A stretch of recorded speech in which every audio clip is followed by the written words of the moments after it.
بسم اللہ الرحمن الرحیم۔ قصہ حضرت سلیمان علیہ السلام اور ملکہ بلقیس کا۔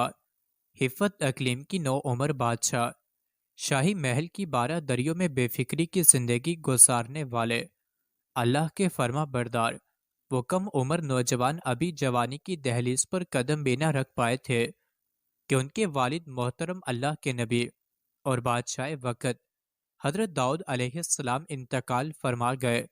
انہوں نے عمر مبارک کی صرف 13 بہاریں ہی دیکھی تھیں کہ عظیم الشان سلطنت کا بوجھ ناتواں کاندھوں پر آ گیا۔ تخت شاہی پر براجمع ہوئے تو اپنے رب کے حضور کامیابی کی دعا کرتے ہوئے عرض گزار ہوئے، اے میرے پروردگار، مجھے ایسی بادشاہت عطا فرما کہ جو میرے بعد کسی کو بھی میسر نہ ہو۔ رب العالمین نے اپنے محبوب بندے کی دعا کو شرف قبولیت بخشا اور حفت اقلیم بنا کر دنیا کی ہر شے کو ان کا مطیع و فرما بردار بنا دیا۔ نبوت و حکمت سے سرفراز فرما کر ہوا، سمندر، پہاڑ، دریا، چرند پرند، انسان، حیوان، جنات و شیاطین، مال و دولت، نباتات و معدنیات، حتیٰ کہ جانوروں اور پرندوں کی بولیوں کا علم تک اپنے نبی علیہ السلام کے قدموں میں ڈھیر کر دیا۔ خود اللہ تعالیٰ قرآن کریم میں فرماتا ہے کہ ہم نے تند و تیز ہوا کو سلیمان علیہ السلام کے تابع کر دیا، اور ہم نے جنات کو بھی اور دوسرے جنات شیاطین کو بھی جو زنجیروں میں جکڑے رہتے تھے ان کے ماتحت کر دیا، اور ہم نے بہت سے شیاطین کو بھی ان کے تابع کر دیا، اور ہم نے ان کے لیے تانبے کا چشمہ بہا دیا۔ دنیا میں بڑے بڑے بادشاہ گزرے، لیکن حضرت سلیمان علیہ السلام جیسی بادشاہت کسی کو نصیب نہ ہوئے۔ جانوروں پرندوں کی بولیوں کا علم، اللہ کے برگزیدہ بندے اور بنی اسرائیل کے نبی حضرت سلیمان علیہ السلام کے والد بھی نبی تھے۔ ارشاد باری تعالیٰ ہے، اور ہم نے یقیناً داؤد علیہ السلام اور سلیمان علیہ السلام کو علم دے رکھا ہے۔ اللہ تعالیٰ نے حضرت سلیمان علیہ السلام کو جانوروں اور پرندوں کی بولیاں جاننے کا علم دیا تھا۔ ایک مرتبہ حضرت سلیمان جن و انس اور حیوانات کے عظیم الشان لشکر کے ساتھ کسی جگہ تشریف لے جا رہے تھے۔ لشکر عظیم چلتے چلتے ایک ایسی وادی میں پہنچا جو بے شمار چیونٹیوں کا مسکن تھی۔ چیونٹیوں کی ملکہ نے جب انواع کثیر لشکر کو دیکھا تو کہا، اے چیونٹیوں، اپنے اپنے گھروں میں گھس جاؤ، ایسا نہ ہو کہ بے خبری میں سلیمان علیہ السلام اور ان کا لشکر تمہیں رون ڈالے۔ حضرت سلیمان علیہ السلام نے اس کی بات سنی تو مسکرا دیے اور اللہ سے دعا کی، اے میرے پروردگار، تو مجھے توفیق دے کہ میں تیری ان نعمتوں احسانات کا شکر بجا لاؤں جو تو نے مجھ پر اور میرے ماں باپ پر کیے ہیں۔ حضرت ابن عباس رضی اللہ عنہ سے منقول ہے کہ نبی صلی اللہ علیہ وسلم نے 4 جانور و حشرات کو قتل کرنے سے منع فرمایا ہے: چیونٹی، شہد کی مکھی، ہدہد اور لٹورا۔ ہدہد کو حاضر ہونے کا حکم۔ ایک مرتبہ حضرت سلیمان علیہ السلام نے سفر کے دوران ہدہد کو حاضر ہونے کا حکم دیا۔ ہدہد اس وقت موجود نہیں تھا۔ اس کے بغیر اطلاع غیر حاضر ہونے پر آپ کو غصہ آ گیا اور فرمایا، اگر ہدہد نے غیر حاضری کی معقول وجہ نہیں بتائی تو اسے سخت سزا دوں گا یا ذبح کر دوں گا۔ حضرت عبداللہ بن عباس رضی اللہ عنہ سے سوال کیا گیا کہ تمام پرندوں میں سے صرف ہدہد کو کیوں بلایا گیا؟ آپ نے جواب دیا، حضرت سلیمان علیہ السلام نے کسی ایسی جگہ قیام فرمایا تھا جہاں پانی نہیں تھا۔ قصہ قوم سمود اور حضرت صالح علیہ السلام کی اونٹنی کا۔ اللہ تعالیٰ نے ہدہد کو یہ خاصیت عطا فرمائی ہے کہ وہ زمین کے اندر کی چیزوں اور زمین کے اندر بہنے والے چشموں کو دیکھ لیتا ہے۔ حضرت سلیمان علیہ السلام کا مقصد یہ تھا کہ ہدہد سے معلوم کریں کہ اس میدان میں کتنی گہرائی میں پانی ہے۔ ہدہد کی نشاندہی کے بعد وہ جنات کو حکم دیتے کہ زمین کھود کر پانی نکال لو۔ ہدہد زمین کے اندر کی چیزوں کو دیکھ لیتا ہے، لیکن عجیب بات یہ ہے کہ اسے زمین کے اوپر شکاری کا بچھایا ہوا جال نظر نہیں آتا اور عموماً جال میں پھنس جاتا ہے۔ قوم سبا پر سیلاب کا عذاب۔ قوم سبا 800 سال قبل مسیح کے لگ بھگ یمن کے علاقے میں آباد تھی۔ انہوں نے اپنے پہاڑی علاقوں میں بہت سے بند تعمیر کر رکھے تھے، جن میں سب سے بڑے بند کا نام سدمارگ تھا۔ انہوں نے ان بندوں سے چھوٹی چھوٹی نہریں نکال کر میدانی علاقوں کو سیراب کرنے کے لیے ایک مربوط و مؤثر نظام بھی بنا رکھا تھا، جس کی وجہ سے باغات کے سلسلے سینکڑوں میل دور تک پھیلے ہوئے تھے۔ اس زمانے میں یمن تہذیب و تمدن کا گہوارہ تھا، جس کی شان و شوکت دیکھنے سے تعلق رکھتی تھی، مگر پھر آہستہ آہستہ وہ قوم مذہبی اخلاق زوال کا شکار ہوئی، تو اللہ ذوالجلال نے انہیں نبیوں کے ذریعے متنبع فرمایا۔ بالآخر انہیں ان کی ناشکری اور سرکشی کی سزا دی گئی اور انہیں فراہم کردہ تمام نعمتیں سلب کر لی گئیں۔ اللہ تعالیٰ کے حکم سے ان کا سب سے بڑا بند سد معرب ٹوٹ گیا، اور یوں ایک خوفناک سیلاب قہر خداوندی بن کر ان پر ٹوٹ پڑا، اور اس قوم کا نام و نشان ایسا مٹا کہ دنیا میں ان کی صرف داستانیں ہی باقی رہ گئی ہیں۔ قوم سبا پر سیلاب کے عذاب کا یہ واقعہ حضرت صلی اللہ علیہ وسلم کی ولادت سے تقریباً 125 سال قبل یعنی 450 عیسوی کے لگ بھگ پیش آیا۔ بند ٹوٹنے کی وجہ سے یہ علاقہ مکمل طور پر تباہ ہو گیا۔ سیلاب کے عذاب سے زندہ بچ جانے والے لوگ عراق اور عرب کے دوسرے علاقوں میں ہجرت کر گئے۔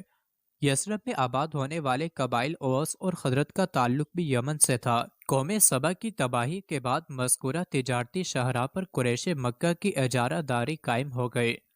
ملکہ بلقیس کی ماں جنات میں سے تھی۔ ملکہ سبا کا نام تاریخی کتب میں بلقیس بنت شراحیل بتایا گیا ہے کہ ملکہ بلقیس کے باپ دادا ملک یمن کے بادشاہ تھے۔ روایت کے مطابق ملکہ بلقیس کی ماں جنات میں سے تھی۔ ان کے باپ نے ایک جن عورت سے شادی کی تھی جس کا نام بلامہ بنت شیان تھا۔ اس کے بدن سے بلقیس پیدا ہوئی۔ اللہ تعالیٰ نے ملکہ بلقیس کو وسیع مملکت، شان و شوکت، مال و دولت، ہیرے جواہرات کے علاوہ خوب حسن و جمال بھی عطا فرمایا تھا۔ ان کی قوم سورج کی پرستش کرتی تھی۔ بعض نے لکھا ہے کہ مجوسی تھے جو آگ سمیت ہر روشنی کی پرستش کرتے ہیں۔ حضرت سلیمان علیہ السلام کا خط ملکہ کے محل میں۔ حدود نے حضرت سلیمان علیہ السلام کا خط لیا اور اڑتا ہوا ملک یمن پہنچا، اور محل کے اندر ملکہ کو تلاش کرتا ہوا اس کے کمرے تک جا پہنچا۔ دیکھا کہ ملکہ اس وقت آفتاب کی پوجا کر رہی ہے۔ حدود خط اس کے قریب ڈال کر وہاں سے ہٹ گیا۔ ملکہ نے اپنے قریب ایک خط پڑھا دیکھا تو بڑی حیران ہوئی، لیکن جب اسے کھول کر پڑھا تو بڑی متفکر ہو گئی۔ چنانچہ فوری طور پر تمام درباری طلب کر لیے۔ ملکہ بلقیس اپنے دربار میں ہیرے جواہرات سے مزین خوبصورت تخت شاہی پر برجمان تھی۔ تمام درباری تجسس بھری نظروں سے ملکہ کی طرف دیکھ رہے تھے اور بے چینی سے منتظر تھے کہ ملکہ عالیہ اچانک ہنگامی اجلاس طلب فرمانے پر کچھ اظہار خیال کریں۔ ملکہ نے وسیع و عریض اور عالی شان دربار کے چاروں جانب ایک نظر دوڑائی اور پھر یوں گویا ہوئی: اے اہل دربار، مجھے ایک بڑا اہم اور باوقت خط فلسطین اور شام کے عظیم فرما روا سلیمان علیہ السلام کی جانب سے موصول ہوا ہے، جو مہربان اللہ کے نام سے شروع ہے، جس میں لکھا ہے کہ تم میرے سامنے سرکشی نہ کرو اور مسلمان بن کر میرے پاس آ جاؤ۔ اے میرے سردار، تم اس معاملے میں مجھے مشورہ دو۔ میں کسی امر کا قطعی فیصلہ تمہارے مشورے اور رائے کے بغیر نہیں کرتی۔ اس پر وہ بولے: ہم بڑے زور آور اور سخت جنگجو ہیں، آگے آپ کو اختیار ہے، آپ خود ہی سوچ لیجئے کہ ہمیں آپ کیا کچھ حکم فرماتی ہیں۔ ہدہد قوم سبا کی خبر لے کر حاضر ہوا۔ ابھی کچھ دیر ہی گزری تھی کہ ہدہد حاضر ہو گیا اور کہنے لگا: میں آپ کے لیے ایک ایسی خبر لایا ہوں جس کا آپ کو علم نہیں۔ میں آپ کے پاس ملک یمن سے ایک سچی خبر لایا ہوں۔ میں نے دیکھا کہ ایک عورت وہاں کے لوگوں پر بادشاہت کر رہی ہے اور اسے وہاں ہر قسم کی چیز میسر ہے۔ اس کا تخت بھی بڑی عظمت والا ہے۔ میں نے اسے اور اس کی قوم کو اللہ تعالیٰ کو چھوڑ کر سورج کو سجدہ کرتے ہوئے پایا، اور شیطان نے ان کے اعمال انہیں آراستہ کر کے دکھائے ہیں اور انہیں صحیح راستے سے روک رکھا ہے۔ پس وہ ہدایت پر نہیں آتے کہ اس اللہ کو سجدہ کریں جو آسمانوں اور زمینوں کی پوشیدہ چیزوں کو باہر نکالتا ہے، اور جو کچھ تم چھپاتے ہو اور ظاہر کرتے ہو وہ سب کچھ جانتا ہے کہ وہی عظمت والا عرش کا مالک ہے۔ حضرت سلیمان علیہ السلام نے کہا کہ اب ہم دیکھیں گے کہ تو نے سچ کہا ہے یا جھوٹ، تو ایسا کر کے میرا خط لے جا کر اسے دے اور پھر ان کے پاس سے ہٹ جا اور دیکھ کہ وہ کیا جواب دیتے ہیں۔ قوم سبا پر 13 انبیاء کا نزول۔ علامہ عماد الدین ابن کثیر تحریر فرماتے ہیں کہ سبا یمن کے بادشاہوں اور اس ملک کے باشندوں کا لقب ہے۔ ملکہ بلقیس بھی اسی قوم سے تعلق رکھتی تھی۔ اللہ تعالیٰ نے اس قوم کو بے حساب رزق اور آرام و آسائش کے تمام اسباب مہیا فرمانے کے علاوہ اپنے 13 انبیاء کا نزول بھی فرمایا تاکہ یہ اللہ کی وحدانیت کا اقرار، احکام کی اطاعت کریں اور نعمت و انعام و اکرام اور اللہ کا شکر ادا کرتے رہیں، لیکن وہ لوگ اپنی غفلت و نافرمانی سے باز نہ آئے، یہاں تک کہ اللہ تعالیٰ نے ان پر ایک سیلاب کا عذاب نازل فرمایا جس نے ان کے شہر اور باغات سمیت ہر چیز کو ویران و برباد کر دیا۔ امام احمد بن حنبل حضرت عبداللہ بن عباس رضی اللہ عنہ سے روایت نقل فرماتے ہیں کہ ایک شخص نے رسول اللہ صلی اللہ علیہ وسلم سے دریافت کیا کہ سبا جس کا قرآن میں ذکر ہے وہ کسی مرد یا عورت کا نام ہے یا زمین کے کسی حصے کا؟ رسول اللہ صلی اللہ علیہ وسلم نے فرمایا کہ یہ ایک مرد کا نام ہے جس کی اولاد میں 10 لڑکے ہوئے، جن میں سے 6 یمن میں آباد رہے اور 4 ملک شام چلے گئے۔ دنیا کی سب سے مالدار قوم سبا کا اصل نام عبد شمس بندہ آفتاب یا سورج کا پرستار اور لقب سبا تھا۔ قوم سبا جنوبی عرب کی مشہور تجارت پیشہ قوم تھی جس کا دارالحکومت معرب تھا، جو موجودہ یمن کی دارالسلطنت صنعا سے 55 میل بجانب شمال مشرق میں واقع تھا۔ اس کا زمانہ عروج 1100 قبل مسیح سے شروع ہوا اور لگ بھگ 1000 برس تک عرب میں اس کی عظمت کے ڈنکے بجتے رہے۔ پھر 115 قبل مسیح میں جنوب عرب کی دوسری مشہور قوم حمیر نے اس کی جگہ لے لی۔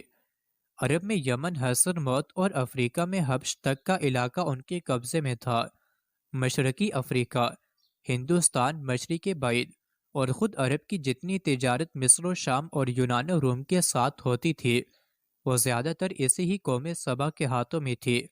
اسی وجہ سے یہ قوم قدیم زمانے میں اپنی دولت کے لیے نہایت مشہور تھی، بلکہ یونانی مورخین تو قوم سبا کو دنیا کی سب سے زیادہ مالدار قوم کہتے ہیں۔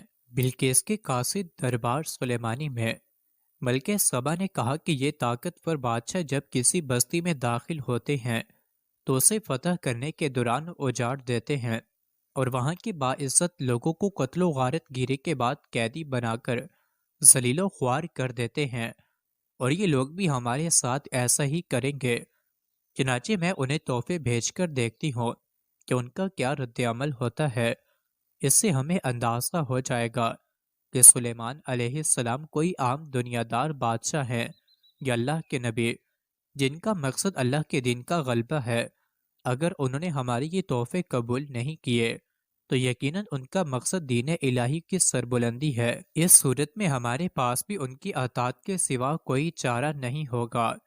اسرائیلی روایات کے مطابق بلکہ بلقیس نے جو تحائف دربار سلیمانی علیہ السلام میں بھیجے ان میں سونے چاندی کی اینٹیں، قیمتی موتی جواہرات، 100 حسین ترین کنیزیں، 100 غلام اور ملکہ کی جانب سے خط شامل تھا۔ اللہ تعالیٰ نے اپنے نبی علیہ السلام کو ان تحائف کی تفصیل وحی کے ذریعے پہلے ہی بتا دی تھی۔ چنانچہ حضرت سلیمان علیہ السلام نے جنات کو حکم دیا کہ شہر میں داخل ہونے والے راستے پر سونے چاندی کی اینٹوں کا فرش بچھا دیا جائے اور راستے کے دونوں جانب سونے کے بنے ہوئے عجیب الخلقت جانور کھڑے کر دیے جائیں۔ وزراء اور عمال سلطنت کی تمام کرسیوں اور فرنیچر کو سونے کا کر دیا جائے۔ دربار کو ہیرے جواہرات سے مزین کیا جائے۔ غرض جب ملکہ بلقیس کے قاصد اپنے تحائف لے کر وہاں پہنچے اور انہوں نے یہ سب کچھ دیکھا تو شرمندہ ہونے کے ساتھ ساتھ بہت زیادہ مغروب بھی ہوئے۔ حضرت سلیمان علیہ السلام نے قاصدوں سے فرمایا، کیا تم لوگ مال و دولت سے میری مدد کرنا چاہتے ہو؟ مگر دیکھ لو جو کچھ میرے اللہ نے مجھے دیا ہے وہ اس سے بہت زیادہ ہے جو تمہیں میسر ہے۔ تمہارے تحفے تمہیں مبارک ہوں، انہیں واپس لے جاؤ۔ ہم ان پر ایسے لشکر سے حملہ کریں گے جن کے مقابلے کی ان میں طاقت نہیں ہوگی، اور انہیں وہاں سے بے عزت کر کے نکال دیں گے اور وہ ذلیل و خوار ہوں گے۔ ملکہ کی ملک شام روانگی۔ قاصد اپنے واپس پہنچے اور حضرت سلیمان علیہ السلام کے سخت ترین پیغام کے علاوہ دربار سلیمانی کا آنکھوں دیکھا حال ملکہ کے گوش گزار کیا۔ ملکہ بلقیس ایک سمجھدار، دانا اور جہاں دیدہ عورت تھی۔ فوراً سمجھ گئی کہ یہ کوئی عام بادشاہ نہیں بلکہ واقعی اللہ کے نبی ہیں، لہٰذا اپنے ملک کو جنگ و جدل سے بچانے کے لیے انہوں نے بنفس نفیس حضرت سلیمان علیہ السلام کے دربار میں حاضر ہو کر اپنی اطاعت کا یقین دلانے کا فیصلہ کیا، اور ایک دن اپنے محاسبین کی ایک جماعت کے ساتھ ملک شام کی جانب روانہ ہو گئے۔ یمن سے ملک شام کا فاصلہ طویل تھا۔ ملکہ ابھی راستے ہی میں تھی کہ اللہ تعالیٰ نے حضرت سلیمان علیہ السلام کو وحی کے ذریعے مطلع فرما دیا کہ ملکہ بلقیس تمہاری فرما بردار بن کر حاضر ہو رہی ہے۔ یہ موقع تھا کہ جب حضرت سلیمان علیہ السلام نے ملکہ اور اس کے محاسبین کو مزید شان اعجازی دکھانے کا فیصلہ کیا تاکہ وہ جان سکیں کہ اللہ کے نیک لوگ شان مرتبے میں کفار سے کہیں زیادہ طاقتور اور باکمال ہوتے ہیں۔ حضرت سلیمان علیہ السلام کا تخت بلقیس حاضر کرنے کا حکم آپ علیہ السلام نے فرمایا، اے سردارو، تم میں سے کوئی ایسا ہے جو ان کے فرما بردار ہو کر پہنچنے سے پہلے ملکہ کا تخت ہمارے پاس حاضر کر دے؟ جنات میں سے ایک قوی ہیکل جن نے کہا کہ قبل اس کے آپ علیہ السلام اپنی جگہ سے اٹھیں، میں اس تخت کو آپ کے پاس لا حاضر کرتا ہوں، میں اس پر قادر ہوں اور ایماندار بھی ہوں۔ ایک شخص جسے کتاب الہی کا علم تھا کہنے لگا کہ میں آپ کی آنکھیں جھپکنے سے پہلے اسے آپ کی خدمت میں حاضر کیے دیتا ہوں۔ جب آپ نے اسے اپنے پاس موجود پایا تو کہنے لگے، ھذا من فضل ربی، یہ سب میرے رب کا فضل ہے تاکہ وہ مجھے آزمائے کہ میں شکر گزاری کرتا ہوں یا کفران نعمت، اور جو شکر کرتا ہے تو اپنے ہی فائدے کے لیے کرتا ہے۔ وہ اہل کتاب کون تھا اور وہ کتاب کون سی تھی اور وہ علم کیا تھا جس کے زور پر یہ دعویٰ کیا گیا کہ پلک جھپکتے ہی تخت کو حاضر کر دوں گا؟ اور ایسا ہی ہوا۔ اس میں مفسرین کے مختلف اقوال ہیں، جبکہ مذکورہ 3 سوالوں کی پوری حقیقت تو اللہ تعالیٰ ہی جانتا ہے۔ یہاں قرآن کریم کے الفاظ سے جو معلوم ہوتا ہے وہ اتنا ہی ہے کہ وہ کوئی انسان تھا جس کے پاس کتاب الہی کا علم تھا۔ اللہ تعالیٰ نے کرامت اور اعجاز کے طور پر اسے یہ قدرت دے دی کہ وہ پلک جھپکتے ہی تخت لے کر آ گیا۔ کرامت اور معجزہ نام ہی ایسے کاموں کا ہے جو ظاہری اسباب اور امور عادیہ کی یکسر خلاف ہوں، اور وہ اللہ تعالیٰ کی قدرت و مشیت ہی سے ظہور پذیر ہوتے ہیں۔ اس لیے نہ شخص قوت قابل تعجب ہے اور نہ ہی علم کا سراغ لگانے کی ضرورت ہے۔ اللہ تعالیٰ نے ظاہری طور پر ایک شخص سے یہ کام لیا، ورنہ حقیقت میں تو یہ مشیت الہی ہی کی کار فرمائی ہے کہ چشم زدن میں جو چاہے کر سکتی ہے، اور حضرت سلیمان علیہ السلام بھی اس حقیقت سے پوری طرح آگاہ تھے۔ یہی وجہ تھی کہ جب انہوں نے تخت کو اپنے سامنے پایا تو اسے فضل ربی سے تعبیر کیا۔ ملکہ سبا کا تخت کون لایا؟ مولانا مفتی محمد شفیع تحریر فرماتے ہیں کہ ملکہ بلقیس کے تمام اموال و دولت میں سے تخت شاہی کا انتخاب شاید اس لیے کیا گیا کہ وہ اس کی سب سے زیادہ محفوظ چیز تھی، جسے 7 محلات شاہی کے وسط میں ایک محفوظ محل کے اندر مقفل کر کے رکھا گیا تھا کہ اس کے اپنے آدمیوں کا بھی وہاں سے گزر نہ تھا۔ اس کا دروازہ یا کیفل توڑے بغیر منتقل ہو جانا اور اتنی مسافت بعیدہ پر پہنچ جانا حق تعالی شانہ ہی کی قدرت کاملہ سے ممکن ہے۔ اقرب یہ ہے کہ ہو سکتا ہے کہ وہ خود حضرت سلیمان علیہ السلام ہی ہو، کیونکہ کتاب اللہ کا سب سے زیادہ علم انہی کو حاصل تھا۔ اکثر ائمہ تفسیر قتادہ وغیرہ سے ابن جریر اور قرطبی نے اسے جمہور کا قول قرار دیا ہے کہ یہ شخص حضرت سلیمان علیہ السلام کے احباب میں سے تھا۔ ابن اسحاق نے اس شخص کا نام آصف بن برقیہ بتایا ہے، اور یہ کہ وہ حضرت سلیمان علیہ السلام کا دوست تھا۔ بعض روایات میں ان کا خالہ زاد بھائی کہا گیا ہے جنہیں اس میں اعظم کا علم تھا۔ شیش محل کا تلسیماتی ہوس۔ حضرت سلیمان علیہ السلام نے ملکہ سبا کا امتحان لینے کے لیے ان کے تخت میں کچھ رد و بدل کروا دیا۔ جب وہ آئے تو ان سے پوچھا، کیا تمہارا تخت بھی اسی طرح کا ہے؟ ملکہ نے کہا، یہ تو گویا ہو بہو وہی ہے، اور ہمیں تو پہلے ہی سے معلوم ہو گیا تھا اور ہم فرما بردار ہو چکے تھے۔ ملکہ بلقیس کے آنے سے پہلے حضرت سلیمان علیہ السلام نے ایک ایسی عجیب و غریب عمارت بنانے کا حکم دیا جس میں نہایت شفاف شیشہ استعمال کیا گیا تھا۔ اس شیش محل کے صحن میں ایک نہایت شاندار حوض بنوایا جس کے بہتے پانی میں مچھلیاں اور دیگر آبی جانور بھر کر اسے شیشے سے پاٹ دیا گیا۔ شیشہ اس قدر شفاف تھا کہ ظاہری نظر میں کوئی پہچان ہی نہیں سکتا تھا کہ پانی کے اوپر شیشے کا فرش ہے۔ حوض کا محل وقوع ایسا تھا کہ محل کے اندر جانے کے لیے لامحالہ اس پر سے گزرنا لازم تھا۔ یہ سب کچھ کرنے کا مقصد یہ تھا کہ حضرت سلیمان علیہ السلام چاہتے تھے کہ ملکہ بلقیس کو نبوت کی اعجاز و شان دکھانے کے علاوہ انہیں اپنی عظیم الشان سلطنت کی ظاہری شان و شوکت کی ایک جھلک بھی دکھا دی جائے، تاکہ ملکہ کو حضرت سلیمان علیہ السلام کی ظاہری و باطنی شان و شوکت اور دینی و دنیاوی جاہ و جلال کا اندازہ ہو جائے۔ نیز اللہ تعالیٰ نے اپنے نبی حضرت سلیمان علیہ السلام کو تاریخ انسانیت میں جو ممتاز مقام عطا فرمایا وہ قوم سبا کی ملکہ عالیہ اور مملکت یمن کی فرما روا اور ان کے محاسبین اپنی آنکھوں سے مشاہدہ کر لیں۔ ملکہ بلقیس کا قبول اسلام۔ استقبالیہ تقریب کے اختتام پر حضرت سلیمان علیہ السلام نے ملکہ بلقیس کو محل کے اس مخصوص حصے کی جانب چلنے کی دعوت دی جو جنات کے ذریعے خصوصی طور پر ملکہ کے لیے تیار کروایا گیا تھا۔ ملکہ حضرت سلیمان علیہ السلام کے محل کے طلسم میں کھوئی ہوئی تھی کہ حضرت سلیمان علیہ السلام نے ان کی اندرونی کیفیت کا اندازہ کرتے ہوئے انہیں ایک بار پھر محل کے اندرونی حصے میں چلنے کی دعوت دی۔ ملکہ بلقیس دنیا کی عظیم ترین بادشاہت کی حسین ترین ملکہ تھی۔ ان کے وہم و گمان میں بھی نہ تھا کہ اس دنیا میں کوئی اور ہستی ان سے بھی زیادہ جاہ و جلال کی مالک ہو سکتی ہے۔ ملکہ حیرتوں کے سمندر میں ڈوبی اپنی نشست سے اٹھی۔ حضرت سلیمان علیہ السلام نے ملکہ کو آگے بڑھنے کا اشارہ کیا اور خود چند قدم پیچھے ہو گئے۔ ملکہ نے آگے بڑھ کر شیش محل کے نفیس و شفاف فرش پر قدم رکھنا چاہا، لیکن دیکھا کہ صحن میں پانی بھرا ہوا ہے جس میں محل کے ستونوں اور میزبانوں کا عکس نظر آ رہا ہے۔ تو ملکہ نے سوچا کہ شاید پانی سے گزر کر آگے جانا بھی اس ملک کی کوئی استقبالیہ رسم ہوگی۔ چنانچہ انہوں نے پانی سے گیلا ہونے سے بچانے کے لیے اپنا دامن اوپر اٹھایا۔ حضرت سلیمان علیہ السلام نے کہا، یہ ایسا محل ہے جس کے نیچے بھی شیشے جڑے ہوئے ہیں۔ وہ بول اٹھی کہ میرے پروردگار، میں خود پر ظلم کرتی رہی ہوں، اب میں سلیمان علیہ السلام کے ساتھ اللہ رب العالمین کی مطیع و فرما بردار بنتی ہوں۔ یعنی جب ملکہ کو فرش کی حقیقت کا علم ہوا تو اپنی کوتاہی اور غلطی کا بھی احساس ہو گیا اور انہوں نے اپنی کم علمی کا اعتراف کرتے ہوئے مسلمان ہونے کا اعلان کر دیا۔ ملکہ بلقیس کے مسلمان ہونے کے بعد کیا ہوا؟